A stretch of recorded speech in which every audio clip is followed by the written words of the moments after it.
Repeated discipline for behaviors can also be a contributing factor for the disproportionate designation of African American male students as emotionally disturbed. This is a disability category, and of all students designated as emotionally disturbed, African American males make up 56% of that category.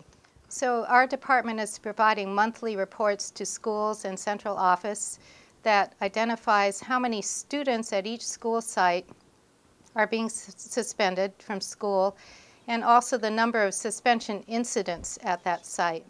We're disaggregating the data by ethnicity, by gender, and also by the reason for the suspension. The impact of being suspended from school can have many implications. Students who are suspended are less likely to graduate from high school. Students who don't graduate from high school have grim consequences for the rest of their lives. Suspension basically pushes kids out onto the streets and removes them from the learning environment. We're also opening up work with children ages 0 to 8 and looking at that as preventative. If we can address behavioral issues in kindergarten and first grade, we can prevent some of the problems that we see showing up later in middle school and high school that result in out-of-school suspension. We're looking at prevention upstream, intervention midstream, and restorative practices downstream. We have not seen any positive result from zero tolerance, a punitive approach.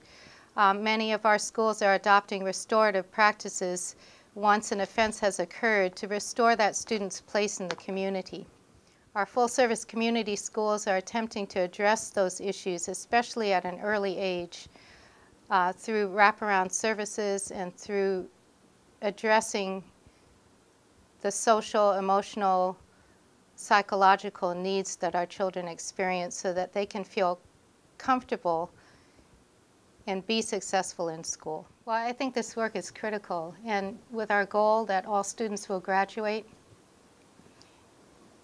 reducing suspension and reducing disproportionality in suspension is absolutely critical. We're going to see it show up in graduation rates. We're going to see it showing up in college-going rates. We're going to see it showing up in a reduction in incarceration rates for African American male students in Oakland.